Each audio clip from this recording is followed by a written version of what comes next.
When I go into the meditation, I go through a number of stages. I don't immediately try to let go of all thoughts, but rather I first focus on my physical relaxation. I utilize the yogic breath in that I focus on my regular breathing of in and out breath, and I count my breath by breathing in through one nostril for a particular count, holding my breath as a brilliant light in my third eye, and then breathe out for the same count through my other nostril. Again holding my breath at the bottom for the same number of counts, and then breathing again in through the same nostril, bringing in brilliant light into my third eye. This focuses my mind and body, brings it into harmony, and brings me into a greater, calmer rhythm that allows me deeper access to my higher consciousness and to smooth the waves of the ocean, so to speak.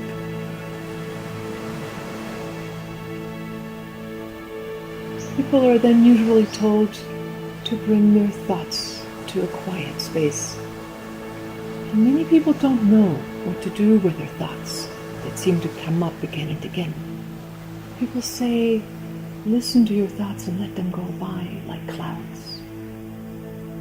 I use this time to look at those clouds consciously and notice them as feelings within my body, where I might find some unresolved issues, and I listen into those feelings as a bodily felt sensation first, to get out of my head into a feeling mode. Then I ask what these feelings really wish. Negative feelings, no matter how negative they are, wish for something positive. The anger wishes maybe to receive love, a positive outcome. In my meditation, I go through those steps that I explain in my books and teach in the seminars, how we can transform those negative aspects that we find left over and transform them into their positive wishes, to use them as a stepping stone to create a fulfilled life. If we utilize this time in the beginning in our meditation, then we can utilize our negative feelings as a stepping stone to automatically bring us to a higher dimension. After I've done, so to speak, my inner house cleaning, I go into a visionary space. Automatically, my mind wants to focus on things that I still have to do, whether it's project that I'm working on, whether it's short-term goals, or long-term wishes that I wish to manifest. We create by moving our mind into the fulfilled future and feeling the feeling as if we had already experienced this wish fulfilled now as a fulfilled reality. So I go into the feeling of fulfillment of what I would experience if I already had this wish fulfilled as a fulfilled reality in the now.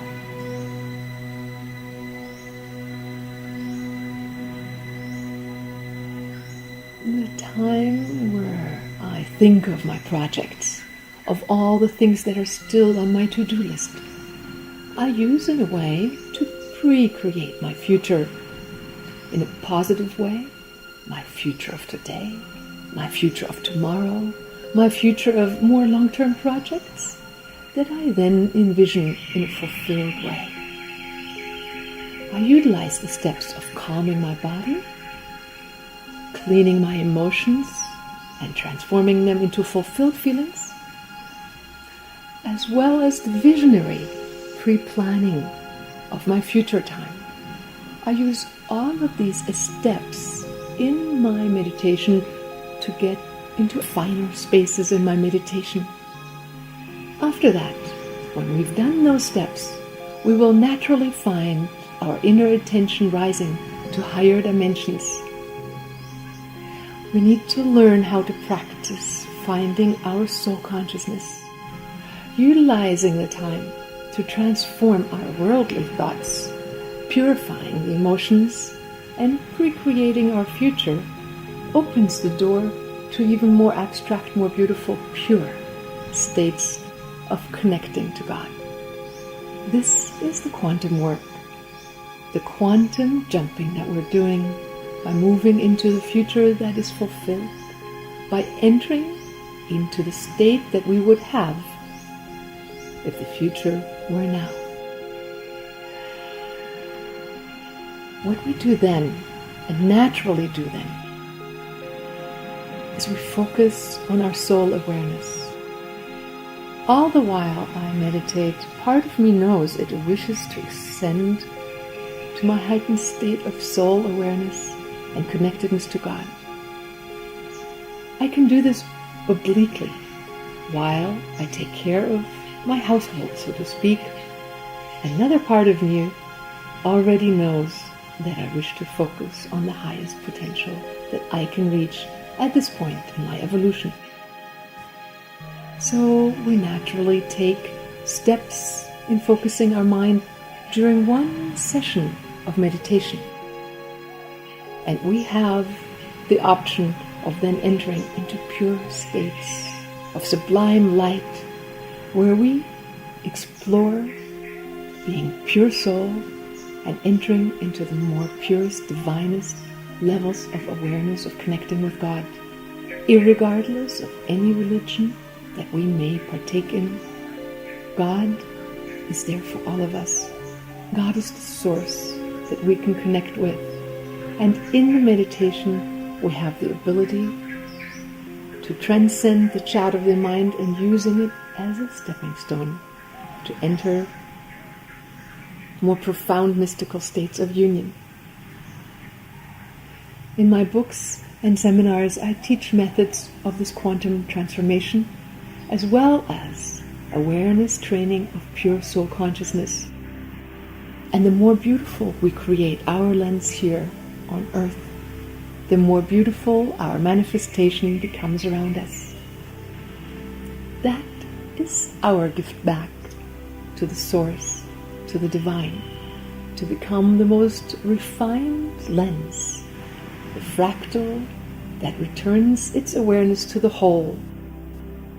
In that we become part of the whole, not by withdrawing our consciousness from the whole and avoiding life, but rather contributing our full consciousness to be an illuminated fractal and co-creating realities that are so luminous, where we then reflect the divine in the manifest.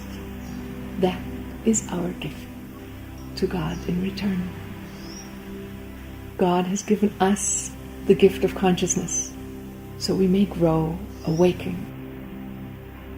We were not given that gift to withdraw out of this paradise, but to create the paradise within us and around us. Heaven on earth is not a place. It's an internal state that we can recreate again and again, and this state of consciousness we can refine over decades of practice. How we bring that into our daily life, that is something I teach in my seminars. For example, by refining our own soul awareness and then connecting with others who are equally capable of igniting their soul awareness with us, to where we can merge together with them at higher dimensions. And the highest form of love is a state of union of consciousness and soul. In that state, we feel blessed beyond measure to express love in our daily life, with others, with one another that we can share here on earth, creating a heaven on earth.